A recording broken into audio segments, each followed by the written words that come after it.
everyone, it's Golda. Welcome to another episode of my interview show, and today I'm really excited to have our guest here. After completion of his Navy tour in 2013, he moved to help his family business at Sunling Garden Foodstuff. In less than a year, he was appointed as one of the leading business management to help to grow and develop the current business channels. In less than 5 years, the Kangaroo brand product is basically everywhere on e-commerce platforms and supermarkets. He's none other than Gim Kai, the country manager of SLG. What did people think of you when you first joined your family business after the Navy tour? Well, first off, I must say thank you very much for inviting me here today. Yes. Thank you. It was great to be back here to catch up, about good old days together with our friends. So really thank you for letting me be here on the show. Yeah. So coming back to the question about what did people think about me joining the family business. First off, I must say that people don't expect anything out of me during that period. They treat me like a fresh grad. I mean, when I say the people, what I mean is the family, my colleagues, my current colleagues, my past colleagues. I am a fresh grad in their eyes. I come from a different industry, totally unrelatable knowledge that can be used. On top of that, however, I am, although a fresh grad by nature, I am not a fresh grad by relation, because this is a family business and my father is the CEO and the founder of the company. So more than often, people expect you to perform a lot better, expect you to learn a lot faster. Don't expect you to not make any mistakes that any trainees or fresh grad would make. But the fact is, I really don't know anything when I joined the company. It was more complicated than I thought it would be. I mean, when I left the Navy, I thought, after 6 years somewhere else, I thought I have enough training, I'm tough enough, I should know what to do at least. The organization back then has prepared me well, so I thought. But when I joined, I realized that I'm starting from zero. So first, you must overcome this ego problem. This is tricky. The ego problem is something that most people or most of our ex-colleagues or our peers then always have issue with. So you hear them going out to the outside world, so they put it the outside world, and they come back in again, cannot fit into the organizations outside. So they come back in, they feel that, this is still the place for me. So every organization function very differently. It is very different for me because I signed on at a very young age. Didn't know better. So it was a frog in a well. You thought that the world is so big. You thought that you know a lot of things, but in fact, that when you join any other organization, you join any other jobs, it is not what you think it is.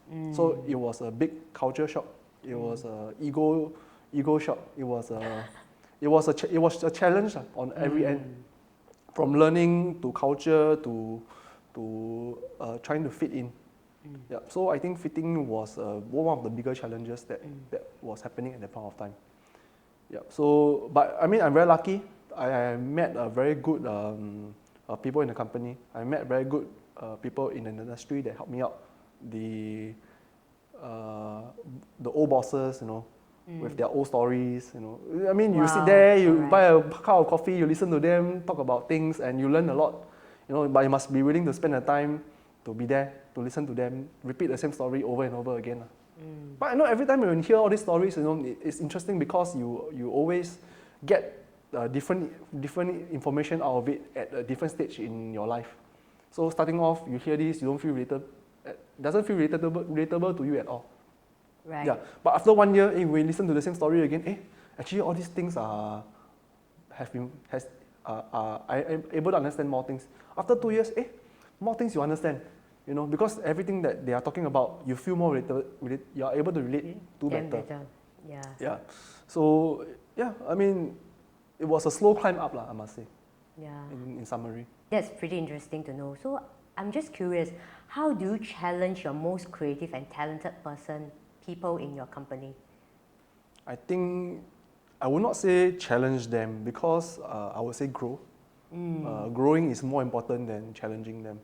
I think currently in our industry, everybody look at the one and the zeros. What are the one and the zeros? the resume, the ability to perform, the end game, which is always the sales target. You know, all these matters. I don't deny that all this matters, but of course, we must look at other things like growth. We must look at other things like potential. We must look at other things like the willingness, the heart. Right. I think that is equally as important. Yeah. You can always hire a ready-made solution. That means this guy has a fantastic performance in a certain company, same industry, double the pay, likelihood that the person will come. Yeah, they will come. But whether or not they can change the company is a different story. You don't want a single performer, you want a performance multiplier.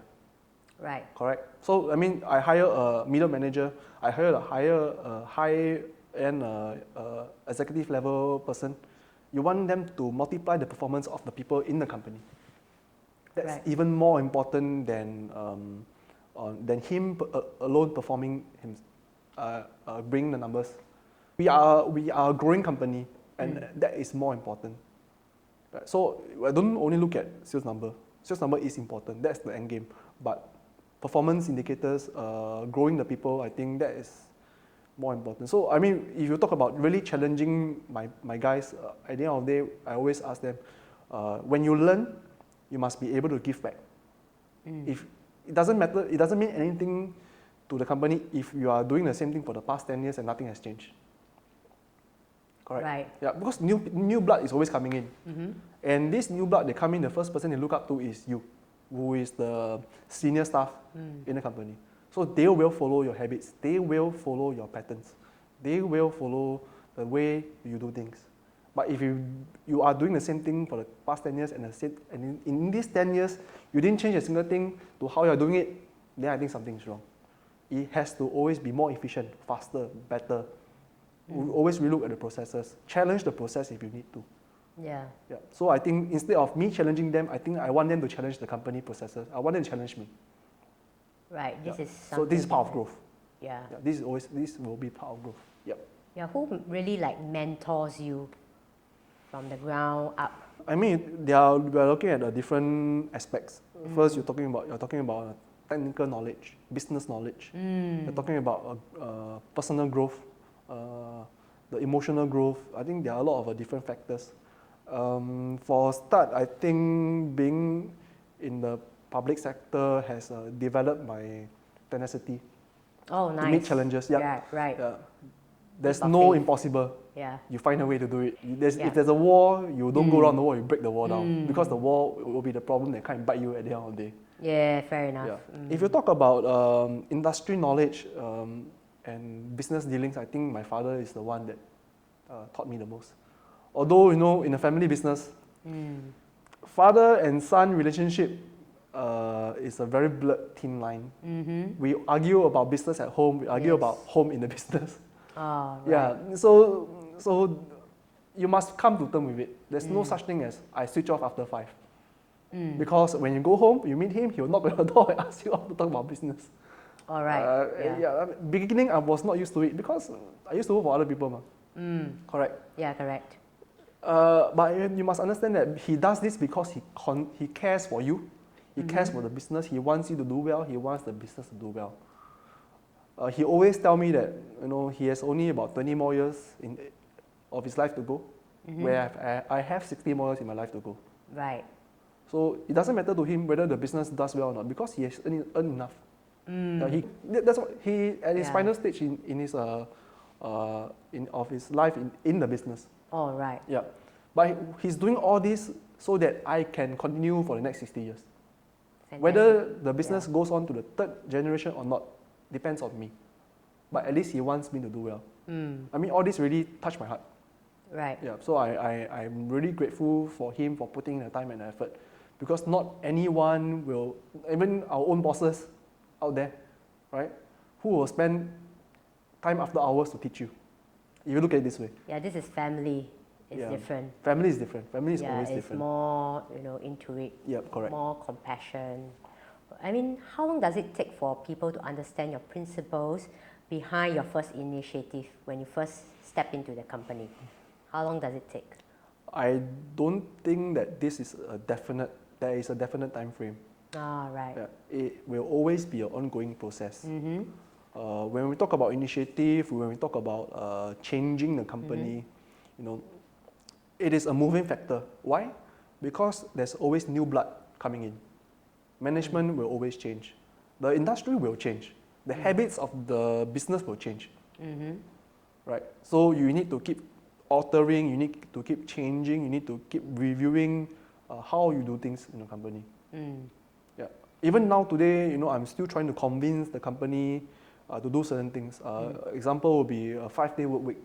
We have traditionally been a 6-day work week company. We believe that we can achieve more in 6 days.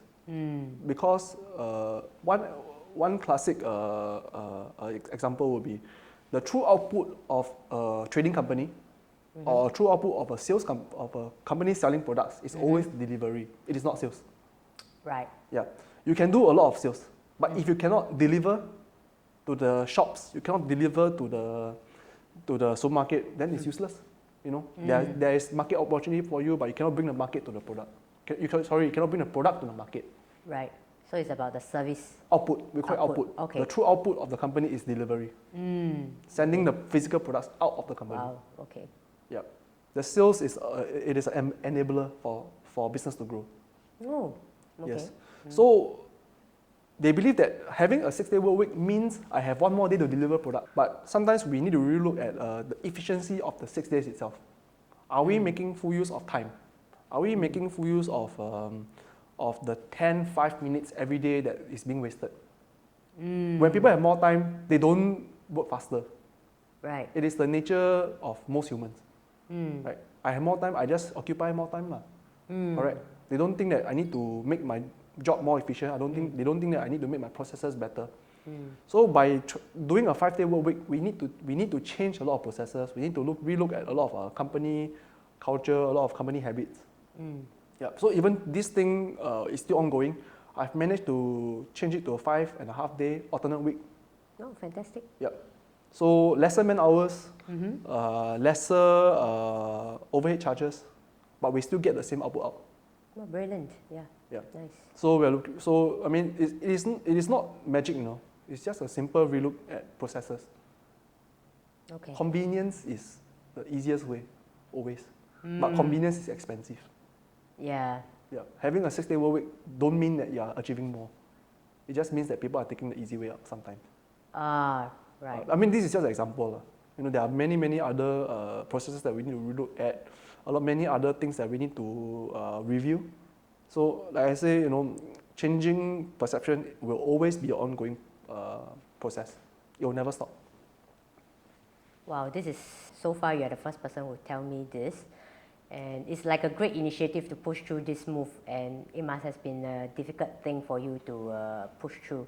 So, because I know you personally or at work in the past, and you are a great officer, always there to build a very cohesive and cooperative environment, and I have to say that because it is a true compliment, we did unbelievably well as a team. Yeah, I got amazing people like you all working with me, so Yeah. it makes a lot of things a lot easier for everyone, you know. Yeah. Right. We are lucky, we are very lucky. Yeah, we're very lucky that we work with the right people. Yes, yes.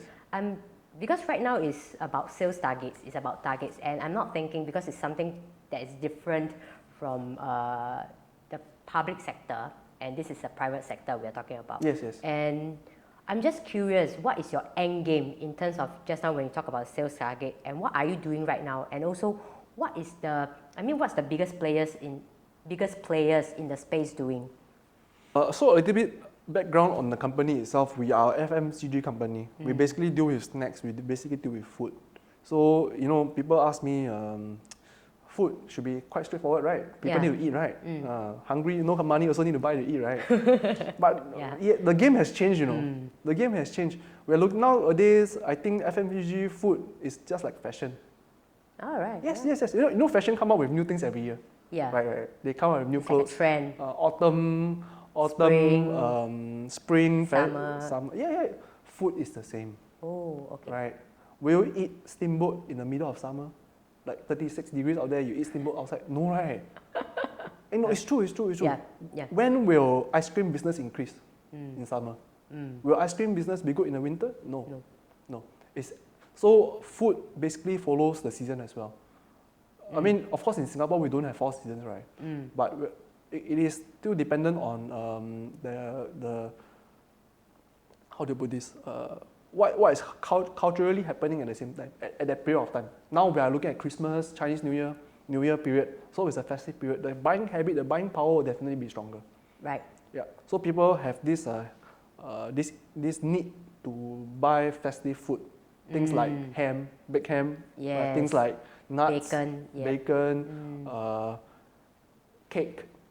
All these things sell better during this period. It's true. Right. It's true. So after Christmas, you look at Chinese New Year. If you go to the supermarket now, you will see a lot of pineapple tart. It's already out in the market. Yeah. Yeah. So being able to spot the season change, number one, I think is one of the biggest. It is one of the more important things. Also nowadays we look at what you call this trending foods. Before that was bubble tea.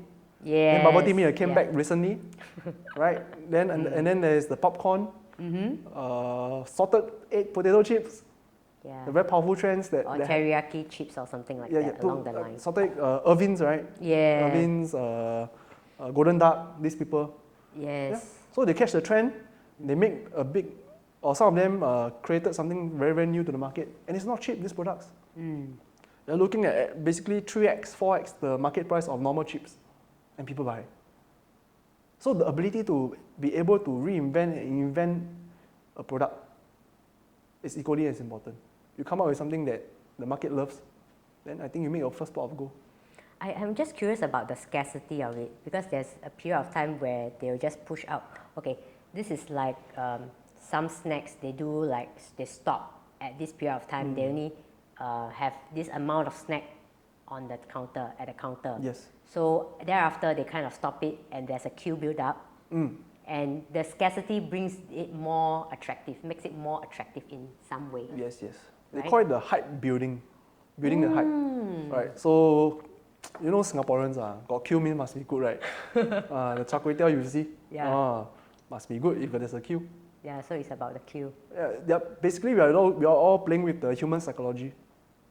Right. So even simple things like what we are doing in the food industry, all this matters also. Like you rightly point out. Yeah. So it's no longer so straightforward, no longer so simple. In the past, we all focus on making the best quality product. If it's nice, people will buy. We all believe in that. But nowadays, it's so different. It's about packaging. It's about, like you say, playing with the psychology of the consumers. It's about catching up with the seasonal change, the trends. A lot more complicated now. The product life cycle, as they put it, has become a lot shorter. Right. Yep. So, some of the traditional foods will disappear, whether you like it or not. Simply because of all these factors. And some foods will appear and then disappear before you know it. So all these things we need to always keep track, always need to follow up. That's why my company, we always push out at least about 10 to 15 new products every year. It's a lot of money. Yeah. It's a lot of money. But it is important because if you don't try, nothing will ever work. Yeah, you don't know what will work. If you try, at least 1 or 2 works, you know that you are following up with the trend, the seasonal change. Like I put it, how I explained it just now. Right. Yep. Yeah, because I also see there's a lot of your products at the town area. I want to purchase like a few as well. Thank you. Yeah, so I'm going to throw this bonus question that I have to majority of my participating guests. Right, for let's say today I'm like a successful business owner. Okay, I know that I have a lot of room of improvement to go, but I've got money. And right now, for let's say you are doing a sideline and you are dedicating time to do that, and you are personally handling my situation, and I say, okay, Gim Kai, I have this situation, I need you to turn this around, and you don't need to show me exactly what you need to do. What's the first I'm hiring you to show me personally to change and realize the potential in my business, or the first thing you change the status quo? I think this is a very tough question you're asking, because there's no exact fit for all problems. Right. Yeah. Okay. But I think that one of the bigger things that a lot of companies need to look at is people, like what I said just now, the processes. In any, let's face it, sales is the end game. Like what you said just now, right? You're right. Sales is the end game. Nothing matters. The figure works, everything works. The figure works. You have money to do development. You have money to do more things. But who makes the money? Who do you think makes the money? Right. It is the people in the company. And it's not only the salespeople. The entire company must be a functioning single living organism for the company to move, to turn, to run if they need to run, to slow down if they need to slow down. It cannot be, one part of the company is still running, the other part of the company is walking. It must move together. Because like I said, what I said just now, food, FMCG food is no longer a straightforward business. It has become like the fashion industry. And you need to be able to turn when you need to turn, you need to run when you need to run, you need to stop when you need to stop. And to achieve that kind of agility, it is about the people. Right? So I think in any companies, it's the same. When I first joined the company back then, the first thing that I looked at is the people. Right. Who is doing what? How long have they been working here? How much experience do they have? What do they have for the company? Right. Correct? Yeah. So, are they doing things right, or are they doing the right thing? That's important, right? Yeah. So a lot of people are doing things right, but they're not doing the right thing. Some people are doing the right thing, but they are not doing things right. You mean like the first question you asked me just now about challenging my people, and me saying that I want my people to challenge them. So it's more like a millennial group that you are dealing with. No. My company average age is about 40 something. Oh wow.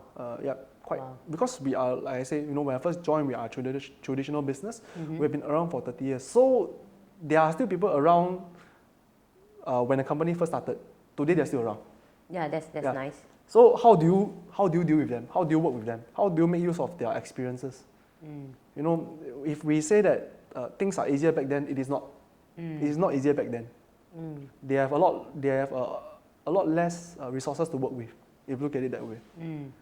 Whereas now we have a lot of resources to work with, all kinds of resources. You want information, you go to Google. You type it out, in the next 3 seconds you have it. How to improve my business process? Google will give you 1,001 answers, right? Yeah. Then you can slowly read, give you some ideas. But back then you don't have, Right. So how do they learn back then? Yeah. You tell me, I tell you, I gather experience, I pass on. But whether this knowledge transfer is complete or this knowledge transfer is correct, it's a different story altogether. Yeah. So 2 things. Number 1, we look at back to your question about how do I change the company. Number 1, we look at who is in the company. How do we link up the more experienced staff with the less experienced staff? How do we make use of their experiences better? Right. Number 2, we look at the processes. Yeah. So what do I mean by processes? Some, like I put what I said just now, some people do things right and somebody do the right thing, right?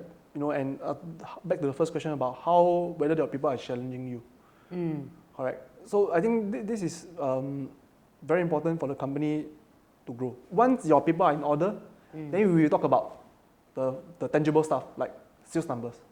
What is the sales figure you want to achieve? Because your team can already move together. Wow. Then everything is a lot easier, a lot simpler. You want to change, it's a lot faster and a lot more agile than your competitors. Yeah, some companies get so big, they cannot change on their feet. I am still a small company, so it's relatively a lot easier for me to do. I don't need to convince 100 or 200 people to follow my ideas. I just need to convince 50. But my competitors, maybe they need to convince, so many stakeholders. Once your people change, then you talk about the tangible stuff, like I said, sales figures, moving left or right, moving forward. Yeah. So I think we need to pay a lot of attention with the people. At the end of the day, when I manage the business, I'm not the best salesperson. I'm not the best HR. I'm not the best accountant. You're very humble. I am not. It's true, I'm not. I don't do this on a full-time basis. Okay. They are professionals in our field. They do this on a full-time basis. Correct? Yeah, so if you are not the professional in each sector, if you're not, then you must at least be able to know how to use them.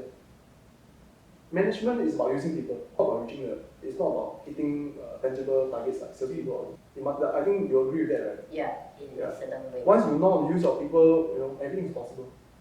Yeah. Only people can give you good ideas. Only people can can help you make more money. Let's put it this way. Straightforward, right? Yes. Yeah. That's pretty straightforward. So definitely the people portion you have to manage well. Everything else, no need to say too much because every industry is different. Right. Yeah. I mean, because we are doing this to inspire the audience, and many of us are here because due to this healthcare crisis, a lot of us is like having this lack of belief in ourselves. So do you have anything that you want to reach out to our audience to inspire them? And what is your best advice to the audience? I wouldn't call it advice because I also need advice sometimes. I'm also. I mean, what's the best quote or what is the best thing you can say to keep our audience informed or to inspire them in some way? I'm a fan of literature. Oh, yeah. I like to read literature. I like to read a lot of this arty-farty stuff. Alright. Yeah, so I spend some time reading on it. So, there's this saying that goes that the darker the night, the nearer the dawn. Right? I always, whenever things get difficult for me, I always look at this. But of course, we need to be realistic here. I'm not telling you that, self-belief can fill your stomach. Self-belief can change the world around. Self-belief can help you get rich. No, definitely not. You really need to go out there, and put yourself down sometimes to do the things that normally you're not willing to do. Even for me right now, facing shortage of manpower, have to do delivery. Yeah. Have to go to the factory to help pack the product. You have to do it. There's no such thing as I'm the boss. I'm the CEO. I'm not going to do all these lowly jobs. No. If there's a need to survive, you will do it regardless. Yeah. Because by doing it, you're giving yourself an opportunity to survive until the next day. Right. If you don't do anything at all, then the survival stops. Okay. Yeah. Do something. Okay, Rather right. than do nothing. Right, man. Thanks for having you here. Awesome. Thank you so much. I'll see you the next time round. Thank Bye. you. Bye.